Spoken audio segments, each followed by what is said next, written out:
नमस्कार मित्रों, आप सभी दर्शकों का मेरे इस YouTube चैनल पर स्वागत है।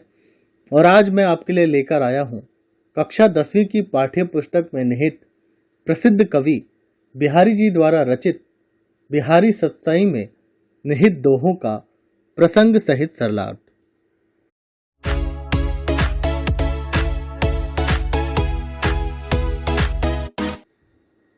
अगला दोहा है, बतरस लालच लाल की मुरली धरी लुकाई, सोह करे वो हनु हसे देन कहे नटी जाई। शब्दार्थ: बतरस बातचीत का आनंद, लाल श्री कृष्ण, मुरली बांसुरी, लुकाई छुपाना, सोह शपथ, वो हनु बोह से, नटी जाई मना कर देना। प्रसंग: प्रस्तुत दोहा हमारी हिंदी की पाठ्य पुस्तक स्पर्श भाग 2 से लिया गया है। इसके कवि बिहारी जी हैं। यह दोहा उनकी रचना बिहारी सतसई से लिया गया है। इसमें कवि कहते हैं कि गोपियों ने श्री कृष्ण से बात करने के लिए उनकी मुरली चुरा ली है। व्याख्या: इस दोहे के माध्यम से कवि कहना चाहते हैं कि कृष्ण के हाथ में मुरली आते ही वे उसे बजाने में मगन हो जाते हैं, जबकि गोपियां चाहती हैं कि वे उनके साथ ढेर सारी बातें करें। इसलिए बातों के लालच में वे उनकी बांसुरी छुपा देती हैं और कसम खाकर यह कहती हैं कि बांसुरी उनके पास नहीं है। फिर जब श्री कृष्ण को यकीन हो जाता है कि गोपियों को मुरली के बारे में नहीं पता है, तब वे अपनी भौहें टेढ़ी करके हंसने लगती हैं, जिसके कारण श्री कृष्ण को फिर से गोपियों पर संदेह हो जाता है, जिसके परिणाम स्वरूप श्री कृष्ण के दोबारा बांसुरी मांगने पर वे कहती हैं कि बांसुरी छुपाना तो दूर, उन्होंने तो उसे देखा तक नहीं। इस भांति वे कृष्ण के साथ खेल रही हैं। अगला दोहा है, कहत नटत रीझत खिजत, मिलत खिलत लजियात, भरे भौन में करत हैं नैन ननु ही सब बात। शब्दार्थ: कहत कहना, बात करना, नटत इनकार करना, रीझत मोहित होना, नैननु नेत्रों से, मिलत मिलना, खिलत प्रसन्न होना, लजियात शर्माना, भौन भवन, खीजत बनावटी गुस्सा करना। प्रसंग: प्रस्तुत दोहा हमारी हिंदी की पाठ्य पुस्तक स्पर्श भाग 2 से लिया गया है। इसके कवि बिहारी जी हैं। यह दोहा उनकी रचना बिहारी सतसई से लिया गया है।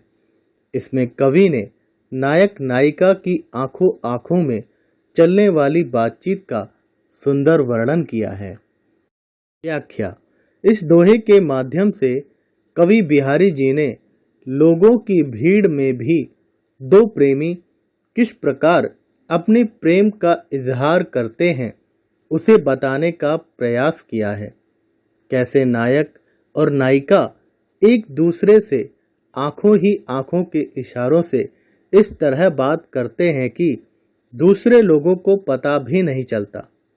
नायक अपनी नायिका से नैनों के इशारे से ही कुछ पूछता है तो नायिका उसका उत्तर इनकार से देती है, जिससे प्रेमी रूठ जाता है और उसे मनाने के लिए प्रेमिका आंखों ही आंखों में इशारा करती है। कभी वह उसकी बातों पर मोहित हो जाती है तो कभी बनावटी गुस्सा दिखाती है, और जब उन दोनों की आंखें फिर से मिलती हैं तो दोनों ही शर्मा जाते हैं।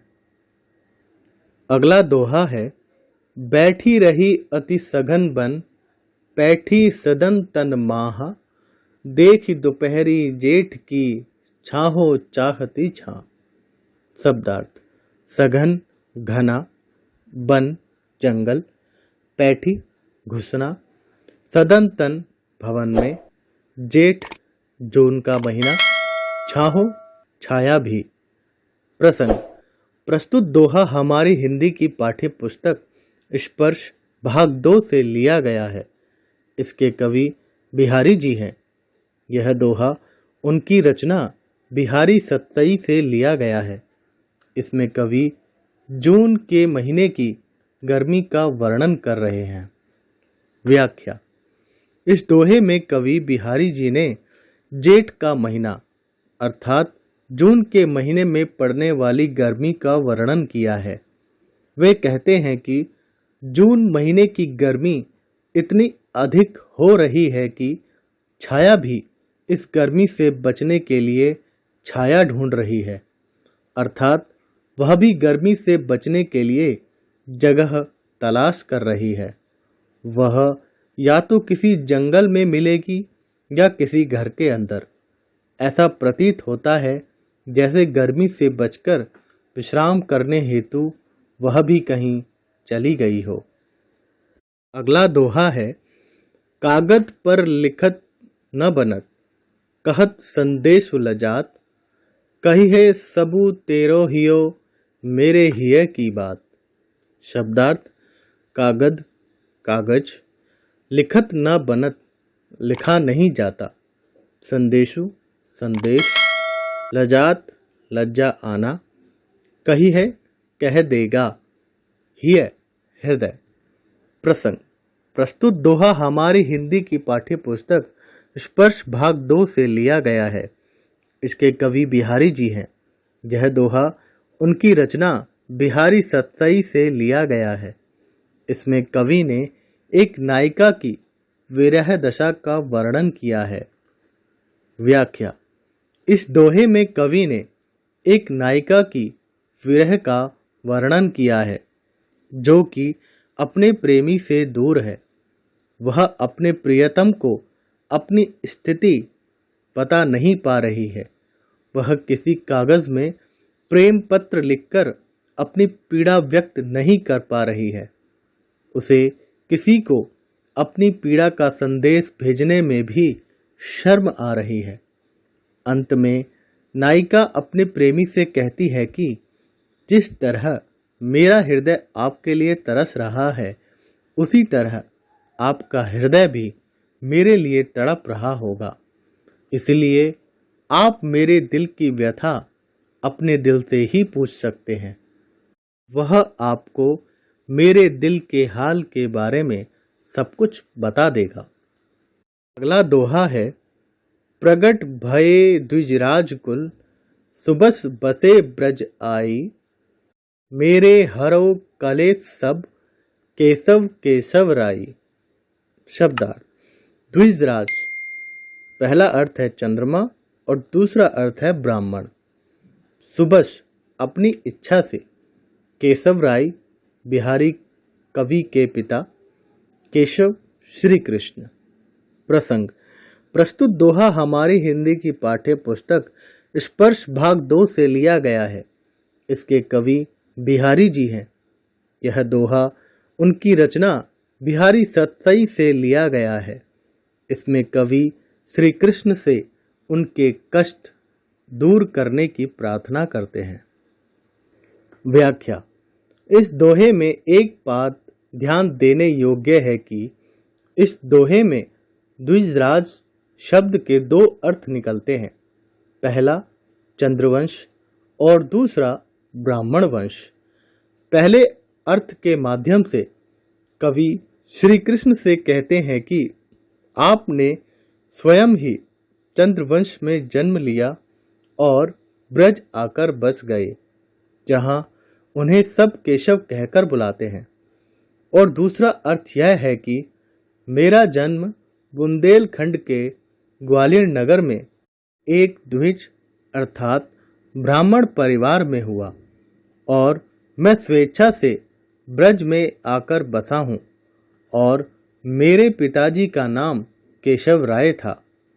इसलिए कवि श्री कृष्ण से कहते हैं कि आप मेरे पिता के समान हैं, अतः मेरे सारे कष्टों को हर लीजिए, मेरी चिंताओं का निवारण कर दीजिए, मुझे मुक्ति का सद्मार्ग दिखा दीजिए। अगला दोहा है, जप माला छापे तिलक, सरे न एको कामो, मन कांचे नाचे वृथा, साचे साचे रामो। शब्दार्थ: जप माला, जपने की माला। छापे, छापा। सरे, पूरा होना। नाचे, नाचना।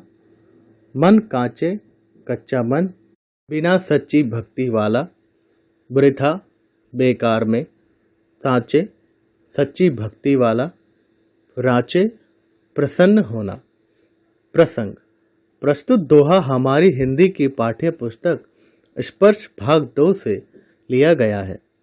इसके कवि बिहारी जी हैं। यह दोहा उनकी रचना बिहारी सतसई से लिया गया है। इसमें कवि ने बाहरी ढोंग के स्थान पर सच्चे मन से ईश्वर भक्ति को महत्व दिया है। व्याख्या: इस दोहे के माध्यम से कवि ने धार्मिक आडंबरों के स्थान पर सच्चे मन से ईश्वर की भक्ति करने पर जोर दिया है। उनके अनुसार अगर आपका मन स्थिर नहीं है तो हाथ में माला लेकर, माथे पर तिलक लगाकर एवं भगवान का नाम लिखे वस्त्र पहनकर बार बार राम राम चिल्लाने से कोई फायदा नहीं होगा। कवि के अनुसार मन तो कांच की तरह कोमल होता है, जो इधर उधर की बातों में भटकता रहता है। अगर हम अपने मन को स्थिर करके ईश्वर की आराधना करें, तब ही हम सच्चे भक्त कहलाने के लायक हैं। अगर वीडियो पसंद आया हो तो वीडियो को लाइक कीजिए और अपने दोस्तों के साथ इस वीडियो की जानकारी को शेयर कीजिए। और आपको ये वीडियो कैसा लगा मुझे कमेंट बॉक्स में लिखकर अवश्य बताएं। और इसी तरह हिंदी भाषा से संबंधित क्विज, पाठों के एनिमेटेड वीडियो, कविताओं की सरलार्थ और पाठ के प्रश्नोत्तर की जानकारी प्राप्त करने के लिए मेरे चैनल को सब्सक्राइब करें। एक नए वीडियो में आपसे फिर मुलाकात होगी। धन्यवाद। आपका दिन शुभ रहे।